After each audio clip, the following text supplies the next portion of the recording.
Sotyapti, nimadir yangi injektor apparatni oldi-yu. Mana buni qaranglar. Hey, pianino emas, aka bu sizga. Animasi buni. Yo. Yo. Aka bu injektor apparat. Yengillik bizada. Zonasi ekan, nima bu? Injektor tozalaydigan apparat. Aha. Xudo xolasa, klientlar uchun olib keldik buni ham. Bu Yana qish.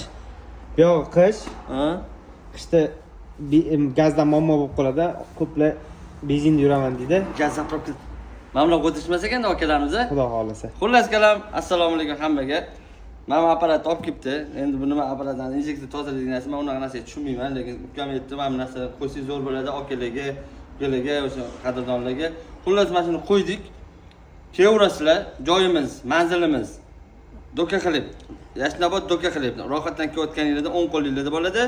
Tapuch mostidan, uch etashga mostidan kelayotganingizda chap qo'lda bo'ladi. Kelaverasizlar, ukam bunga ham skidka qo'yib yuboribdi.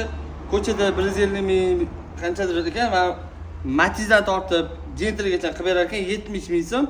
Undan yo'q mashinalarni o'zi kelishtirib qilib beraveradi. Kelaverasizlar. Mani nomimdan ayniqsa kelsanglar, chotki bir evakuator tezkor deysizlar yoki Jamol hojim desanglar, o'zim kutib olaman. Kelinglar hojilarim. Yana bitta narsa aka. Bu injektor apparat. Turbinalarni ham tozalaydi.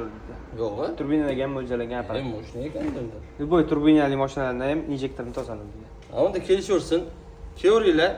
Lekin bu videoga birinchi podpiska bosib, like bosib va tarqatib qo'yinglar. Bunaqa skidka hamma joydan berilavermaydi. Kelinglar faqat. Deganlarim, sog' bo'linglar.